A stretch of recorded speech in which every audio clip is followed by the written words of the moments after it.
और भाई कैसे हैं सब लोग। चलो एक पोएम की थी, इसके बाद एक और पोएम करते हैं। अभी मोस्टली हम एक काम करेंगे, ये पूरा वीक या कह सकते हैं कि 10 दिन हम सिर्फ और सिर्फ पोएम करेंगे सारी की सारी, तो सारी पोएम कवर हो जाए। तो आज की पोएम का नाम है how to tell wild animals. आपको थंबनेल देख के आइडिया आ ही गया होगा। वाइल्ड एनिमल्स को किस तरह हम लोग आइडेंटिफाई कर सकते हैं, ये कहना चाहते हैं हमारे आज के ये पोएट। अब कुछ लोग बोल रहे हैं उसमें बताने की क्या जरूरत है, सब कुछ पता ही है। बट पहले भी बोला था, पोएम है तो करना पड़ेगा, हमारे पास कोई ऑप्शन है नहीं। ये बड़ी अच्छी बात कही आप। अब देखो अलग अलग एनिमल्स को किया इसमें डिस्क्राइब किया है, तो हम टर्न बाय टर्न सारे एनिमल्स को लेते हैं एकदम इजी लैंग्वेज में, रियली शॉर्ट एंड सिंपल, फटाफट ये पोएम को खत्म कर देंगे एज यूजुअल जो हम करते हैं वैसे। अब झूठ बोल रहा है। सबसे पहले बात की है एशियन लायन की, कि आप कभी जंगल में जा रहे हो, स्पेशली अगर आप ईस्ट के साथ जा रहे हो, हमारे यहाँ पे वेस्ट के साइड अगर आप आ रहे हो, जैसे गिर का जो जंगल है जहाँ पे एशियन लायंस पाए जाते हैं, अगर आपको बहुत दूर से खतरनाक अगर रोर सुनाई देती है, मतलब दहाड़ लायन की, तो आप समझ जाओगे कि वो कौन है, वो एशियन लायन है। देखो अब कुछ कुछ चीजें जो पोएम में नहीं है, बट आपको समझाने के लिए, सिंप्लीफाई करने के लिए मैं कुछ चीजें आपको बताऊंगा। जैसे एग्जाम्पल देखो, लायन के बारे में कुछ चीजें आपको पता होगी कि लायन ने एक बार जब प्रॉपर खाना खा लिया होता है, और अगर आप उसके बाजू में से अगर चले भी जाओगे, so he won't do anything to you.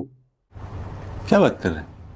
कि वो कुछ नहीं करेगा आपको। बट मैंने आपको पहले ही बोला, ओवर स्मार्ट बनने की जरूरत नहीं है, कि कुछ सिर्फ बाजू में से जाना है, ऐसा नहीं कि और भाई क्या चल रहा है, फिर वो बताएगा तुमको कि क्या चल रहा है। ठीक है, तो और सेकंड थिंग आपको पता होगा, लायन की जो रॉर होती है ना, जो दहाड़ हम बोलते हैं, वो बहुत ज्यादा दूर से आपको सुनाई देगी, इसीलिए उनकी रॉर सबसे खतरनाक होते हैं। So if you will hear the particular kind of a roar, then you will get to know about it that that's the lion. अब लायन के बाद हम लोग बात करते हैं नेक्स्ट बंगाल टाइगर की। ये सारे एनिमल्स को आइडेंटिफाई करना बहुत इजी है, हमको पता है, आई नो, सब लोग स्मार्ट हो ही आप, हम सबको पता है। बट पोएट जिस तरह आइडेंटिफाई कर रहे हैं, वो जिस तरह बता रहे हैं, वो एग्जाम में तो वही करना पड़ेगा। वहां पे हम किस तरह आइडेंटिफाई करते हैं वो कोई नहीं पूछेगा, इसलिए करना पड़ेगा, ऑप्शन है नहीं आपके। हम करें तो करें क्या, बोले तो बोले क्या के पास।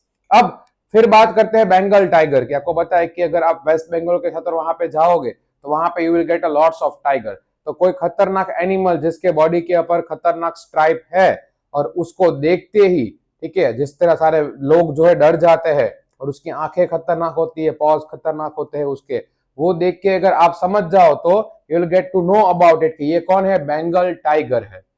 देखो फर्स्ट किया हमने लायन का, फिर किया हमने टाइगर का। टाइगर का आइडेंटिफाई करना बहुत इजी है, बिकॉज ब्लैक स्ट्राइप है सिर्फ उसके ऊपर ही होती है। अब आते हैं नेक्स्ट लेपर्ड के बारे में। देखो बहुत लोग को आइडेंटिफाई करने में प्रॉब्लम होता है कि लेपर्ड और चीता, इन दोनों में डिफरेंस क्या होता है। आपको बताइए कि चीता की लेंथ ज्यादा होती है। कुछ लोग बोलेंगे आप लोग ने काउंट मेजरमेंट किया है क्या, बट थोड़े बहुत आपको सिंपल पता चल जाएंगे। अब लेपर्ड, देखो लेपर्ड का एक चीज आपको मैं पहले ही बोल दूं कि उसका एक कैरेक्टरिस्टिक्स क्या होता है, वो मोस्टली आपको कहाँ मिलेंगे, ट्री के ऊपर मिलेंगे, और वो अपने जो प्रे होता है, मतलब शिकार जो होता है, उसको हंट करने के लिए उसका वेट करते हैं। जब भी आप कहीं पे जाओगे और उसको पता चल गया कि वाह आ गया मेरा खाना, वो आपके ऊपर जंप करेगा। पोएम में यही बताया, he will leap and leap and leap, मतलब आपके ऊपर इतना जंप करेगा जब तक आप मर ना जाओ, आपको जंप करके ये करके आपको वो मार डालेगा। तो तब जाके आपको आइडिया आ जाएगा कि वहां किसकी बात कर रहे हैं, हम लोग लेपर्ड की बात कर रहे हैं। लेपर्ड का हुआ खत्म, किस तरह आइडेंटिफाई करते हैं आपको। उसके बाद आते हैं नेक्स्ट हमारा बेयर। बेयर की बात कर रहा हूं, इंडिया में बहुत लोग बोलते हैं बियर, बियर कुछ और होता है, पता है ना, बेयर की बात कर रहे हैं। अब भालू, उसको आइडेंटिफाई कैसे करें।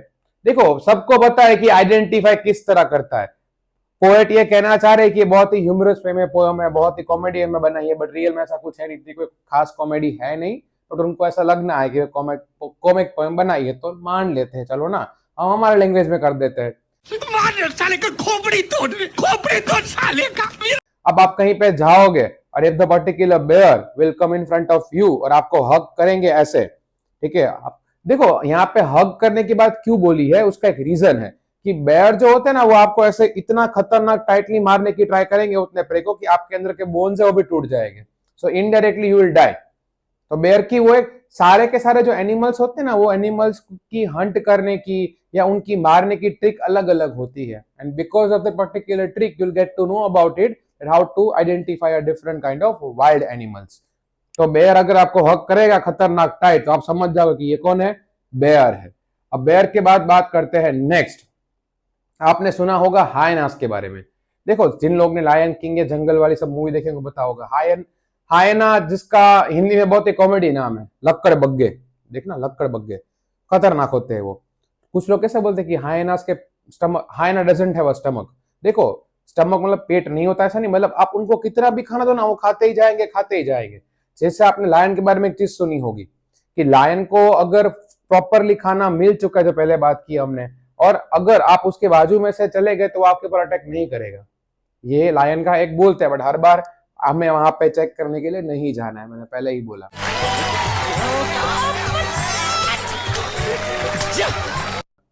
बट जो लेपर्ड होते हैं, टाइगर होते हैं, बाकी वाइल्ड एनिमल्स होते हैं, देखो even if they are not hungry, अगर वो उनको भूख नहीं लगी है फिर भी still they gonna kill you, वो आपको मार डालेंगे, ये पक्का है, फाइनली मार डालेंगे।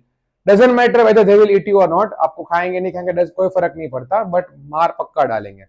अब सेकंड थिंग आपने देखा होगा, हाइनास ऑलवेज ग्रुप में होते हैं, और उनकी जो मैरी, उसमें वर्ड यूज किया मैरी स्माइल्स, एक तो जब भी आते हैं ना उसकी आवाज ही ऐसी है, उसकी आवाज से you always think they are laughing और वो स्माइल कर रहे हैं। एक्चुअली में वो हंस नहीं रहे होते, बट उनकी आवाज ही ऐसी है, उनकी आवाज से लगता है कि वो क्या कर रहे हैं, हंस रहे हैं। इसलिए हाइनास को आइडेंटिफाई करना बहुत खतरनाक होता है। सेकंड थिंग, वो ऑलवेज ग्रुप में होता है।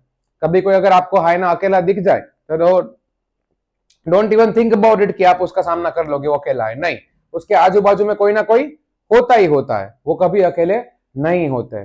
उसके बाद आते हैं लास्ट सेकंड वाला, उसका नाम है क्रोकोडाइल। कुछ लोग बोलेंगे उसको आइडेंटिफाई करना तो बहुत इजी है, हमको पता है कैसे आइडेंटिफाई करते हैं, बट आपने एक चीज सुनी होगी, क्रोकोडाइल स्टीयर्स, मगरमच्छ क्या बोलते हैं, छोटे बच्चों को बोलते हैं, सिर्फ आवाज करते हैं, रोते वोते नहीं है। देखो, जैसे लायन को हम लोग किंग ऑफ द जंगल बोलते हैं, वैसे ही क्रोकोडाइल को किंग ऑफ वाटर बोलते हैं। एक बार क्रोकोडाइल अगर आपको वाटर के अंदर खींच के ले गया, ठीक है, फिर इट्स देयर टेरिटरी, फिर लायन भी कुछ नहीं कर पाएगा, लायन को भी बोलना पड़ेगा गया खत्म। तो यही चीज है। सेकंड नहीं, एक्चुअली क्रोकोडाइल स्टीयर्स क्यों बोलते हैं कि रियल में कभी कभी क्या है कि whenever it's eating there pray, जो वो उनका खाना जब खाते हैं ना, तो उनके आंख में से आंसू निकल जाते हैं, रियल में वो आंसू नहीं होते हैं। उसका साइंटिफिक रीजन ये है कि जब भी अपना प्रे खाते हैं तो हमें लगता है ऐसा है कि इट्स क्राइंग, इसलिए तो वो कहावत हुई है कि क्रोकोडाइल स्टीयर्स, ठीक है। तो ये साइंटिफिक रीजन था, इसलिए आपको पता लग जाता है। एंड सेकंड थिंग, जब भी कोई शैलो वाटर होता है, बोलते ना शांत पानी, कहीं लेक है या रिवर है, क्रोकोडाइल कभी ओशन में तो मिलते नहीं है, कॉमन सेंस की बात है। अगर वहां पे कुछ भी नहीं दिख रहा है आपको कि एकदम पिन ड्रॉप साइलेंट है, उसका मतलब क्रोकोडाइल हो ही सकता है, तो बच के रहना। उसके बाद सबसे लास्ट जो सबको पता है, जो हम बहुत सारे लोगों के ऊपर एप्लीकेबल करते हैं, कैमेलियन। कुछ लोग का प्रोनाउंसिएशन बहुत खतरनाक होता है, चमेलियन बोलते हैं, चमेलियन नहीं होता, कैमेलियन होता है। अब कैमेलियन को आइडेंटिफाई करना आपको पता है सबसे इजी, अपने एटमोस्फियर के अकॉर्डिंग, इसको कैमोफ्लेज बोलते हैं, उसके अकॉर्डिंग वो क्या करते हैं, अपने बॉडी के रंग है उसको या कलर जो है उसको चेंज करते हैं वो। अगर वो मोस्टली आपने जो कैमेलियंस देखा होगा, वो आपने कैमेलियन कैसे देखे होंगे, आपने ब्राउन कलर के, बिकॉज मोस्टली आप देखते हैं किसके बाजू में उनको, या तो आप ग्रास के बाजू में देखोगे तो आपको ग्रीन दिखेगा, अगर आप पेड़ के ऊपर देखोगे तो आपको ब्राउन दिखेगा। इसलिए पोएट ने एकदम लास्ट में क्या बोला है कि if there is nothing on the tree there is a chameleon which you can see. कभी कभी लगता है कि आप पुनीत भगवान है। आपको लग रहा है कि ट्री पे कुछ नहीं है, उसका मतलब वहां पे कैमेलियन है, मतलब वो अपना कलर है ऑलरेडी वो चेंज कर चुका है।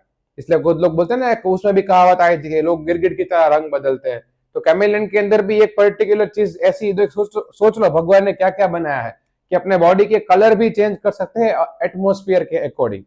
So that's how you can identify a different kind of animals.